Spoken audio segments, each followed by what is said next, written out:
ya. Jadi beberapa kata mungkin sudah kalian kenal gitu ya di sini. Ini namanya adalah kata majemuk gitu. Cuman ada beberapa kata yang harusnya itu dipisah gitu ya.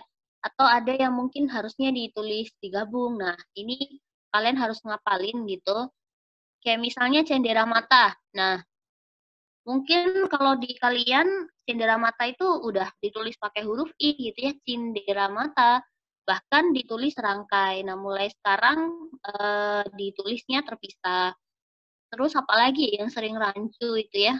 Sisanya sih nggak terlalu ini. Oh, ini model linear. Ini mungkin rancu. Kalau teman-teman ada yang daftar ke UI, SIMAK UI itu dia lebih strict ya terkait dengan penggunaan bahasa. Jadi penulisan kata, penulisan frasa itu menjadi soal yang sering banget ditanyakan kalau di tes SIMAK UI.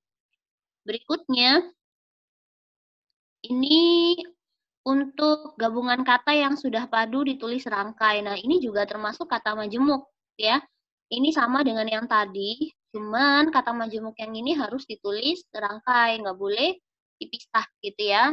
Nah, kenapa? Karena eh, apa ya? Ini udah kayak dari zaman dulunya gitu ya, udah ditulis. Ibaratnya kalau nanya rumus fisika X itu kenapa dia sampai X?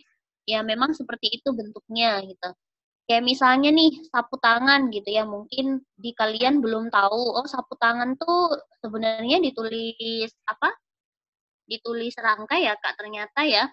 Iya, jadi memang sapu tangan tuh kalau di masyarakat ditulisnya terpisah, padahal dia harus ditulis rangkai. Kalau matahari mungkin udah sering denger ya, beasiswa juga sering dengar. Mungkin yang tidak sering dengar tuh kayak sapu tangan, sukarela, sukacita, kemudian duka cita gitu ya. Ini mungkin yang agak rancu karena di masyarakat sering ditulisnya dalam bentuk yang salah. Sehingga nanti adik-adik mengerjakan ujiannya otomatis acuannya ke penggunaan bahasa sehari-hari. Kalau bisa saran sih penggunaan bahasa sehari-hari itu cenderung lebih banyak salahnya gitu dibanding benarnya. Jadi hati-hati jangan jadikan kebiasaan bahasa sehari-hari sebagai acuan untuk menjawab soal ujian grammar bahasa Indonesia. Berikutnya itu tadi dihafalin ya kalau bisa. Nah, ini untuk gabungan kata yang beda ya. Jadi kalau yang tadi itu gabungan kata karena dia mendapatkan perlakuan kata majemuk. Kalau yang ini itu sudah kata majemuk tapi kita bentuk dia menjadi kata berimbuhan gitu. Jadi kita membuat kata turunan dari kata majemuk. Nah, di sini di kata bertepuk tangan ini kan sebenarnya dia adalah kata majemuk dari kata tepuk tangan ya. Dari kata tepuk tangan. Acuan dalam menentukan ini ditulis rangkai atau tidak ditulis rangkai adalah ini nih ya, yang saya garis bawahi warna merah ini ada kata, oh kok saya halek, ada kata dan ada kata atau di sini ya. Kalau misalkan sebuah kata gitu ya, kata majemuk gitu, itu harus ditulis terpisah itu kalau dia hanya memiliki satu imbuhan saja. Makanya ini saya tulis atau di sini ya. Kalau punya satu imbuhan, baik itu satu awalan maupun satu akhiran. Nah, contohnya di sini bertepuk tangan. Bertepuk tangan tuh punya satu imbuhan saja, yaitu ber. Sedangkan menganak sungai itu punya di depan itu imbuhan me. Di belakang juga sama ya aturannya. Di sini ada kata garis bawahi. Nah, dia punya imbuhan i di belakang. Otomatis dia juga di spasi. Untuk yang kedua, nah ini yang kedua, ini dia gabungan kata yang punya dua-duanya gitu. Jadi awalan juga ada, akhiran juga ada, di depan dan di belakang. Ibaratnya sebuah rumah, itu rumahnya udah ketutup rapat gitu. Jadi nggak ada udara sama sekali. Nah, contoh katanya ini dilipat gandakan. Ini dari kata dasar majemuk yaitu lipat ganda. Lalu dia dapat imbuhan di depan, lalu akhiran kan di belakang. Ya, jadi harus ditulis rangkai. Otomatis untuk penulisan kata yang dia punya lebih dari dua imbuhan gitu ya, ini kan acuannya adalah awalan dan akhiran. Kalau dia punya dua imbuhan di depan dan di belakang, Contohnya adalah kata mempertanggungjawabkan. Ini kan dia punya lebih dari dua ya. Di depan itu ada dua, di belakang ada satu. Kalau di depan itu ada imbuhan me, ada imbuhan per, sedangkan di belakang ada akhiran kan. Nah, ini juga harus dirangkai tulisannya. Oke, ini untuk penulisan bentuk gabungan kata ya. Bentuk gabungan kata. Nah, berikutnya ini kemarin yang PR ya, yang harus kalian hafalkan. Jadi yang harus dihafalin sama kalian kalau lagi senggang tuh kata-kata yang saya tulis dengan huruf miring di situ ya. Kata Adi, kata Airo, ini ya. Nah, ini yang harus diingat-ingat tuh ini. Yang di depan-depan doang ini harus dihafalin sama kalian. Wajib ya. Ini sampai ending. Ini manca. Nah, jadi kalau ketemu kata ini di sebuah kata yang lain gitu ya, gabungan kata yang lain, dia harus ditulis serangkai. Umumnya yang sering keluar itu bentuk kata pra, kemudian pasca, sama kata antar. Nah, ini sih yang sering keluar kalau di penulisan bahasa ya.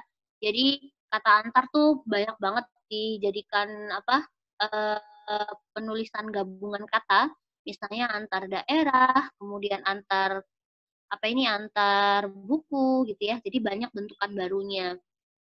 Pasca COVID gitu ya, misalnya nanti muncul. Nah, itu juga perlu ditulis serangkai.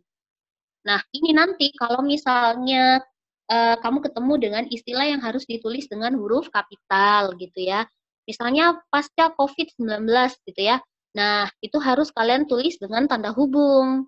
Jadi kalau ketemu dengan hal-hal yang dia nggak bisa disatukan, harus ada spasi. Nah, itu nggak boleh, harus dikasih dengan tanda hubung untuk mengatasi kebutuhan spasi dalam sebuah kata. Oke, berikutnya.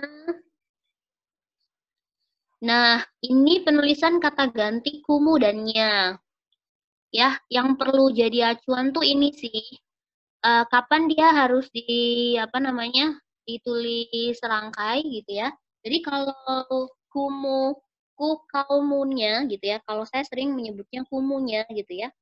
Ini hampir semuanya ya, hampir semuanya itu ditulis serangkai ya dalam sebuah kalimat.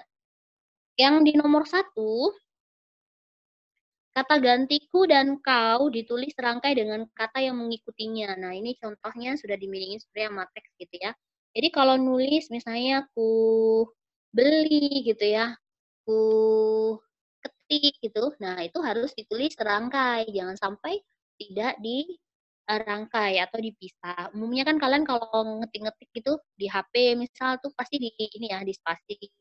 Otomatis itu membuat kebiasaan. Nanti kalau nemu soal, ini kayaknya di spasi deh. Soalnya kebiasaan aku di spasi.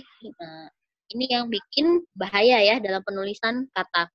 Terus kalau kumunya ditulis serangkai dengan kata yang mendahuluinya. Nah, ini sudah dimiringin sama teksnya. Jadi kalau kata bukuku, misalnya mejaku, pensilku, bonekamu, bonekanya. Nah, ini semuanya harus ditulis serangkai ya. Ini gampangnya seperti itu. Nah, ini dari sih, ini kemarin udah sempat saya singgung ya. Intinya kalau dia berfungsi sebagai kata depan, seperti ini kata depan, maka dia harus ditulis di spasi. Kalau dia berfungsi sebagai kata kerja, maka harus dirangkai. Dasarnya itu sih. Selanjutnya ini partikel, ya. Partikel itu ada beberapa, ya. Yang pertama ini partikel lah, kah dan tah. Nah, ini nggak perlu jadi ini sih. Intinya dia pasti ditulis rangkai ya, sama kata yang mendahuluinya. Jadi nggak perlu dihafalin gitu. Nah, yang bermasalah tuh partikel pun. Ini sering banget dia muncul di soal. Partikel pun ini beda penulisan ya. Jadi dia ada yang harus ditulis terpisah, ada yang harus ditulis terangkai. Kalau memang dia harus ditulis terpisah, itu dia harus bermakna juga, ya. Jadi dia harus bermakna juga dalam sebuah kalimat. Jadi dia pengganti. Misalnya di konteks kalimat yang ini, Jika ayah pergi, adik pun ingin pergi. Nah, di situ kata adik pun ini bisa bermakna adik juga ingin pergi. Nah, kalau menimbulkan makna juga, itu harus dispasi. Tapi ada partikel pun yang dia itu harus dirangkai dengan kata yang mendahuluinya. Nah, ini ada 12 kata pun, kalau bisa juga dihafalin. Nih, ada pun, andai pun, ataupun, kendati pun ini ya. Ini ada 12 kalau nggak salah ya. Ini kalian hafalin. Dia cuma 12 itu doang, tidak ada bentukan baru. Eh Sisanya selain 12 ini berarti ditulis terpisah semua gitu. Jadi kalau lagi senggang dihafalin ya. Nah, terakhir ini partikel per. Per ini tidak ada yang ditulis rangkai. Jadi semuanya harus dispasi. Mau dia maknanya adalah mulai, demi, atau tiap. Jadi per itu punya 3 makna ya. Yang contoh kalimat pegawai negeri mendapat kenaikan gaji per 1 April. Ini adalah kalimat yang menggunakan per dengan makna mulai. Mulai 1 April.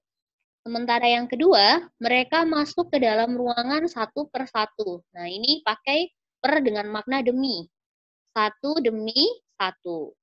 Yang terakhir, harga kain itu Rp 2000. Nah, ini penulisan Rp-nya belum tepat ya. Rp 2000 per helai. Nah, ini pakai makna per yang tiap. Ini harusnya 2000-nya tidak seperti ini ya.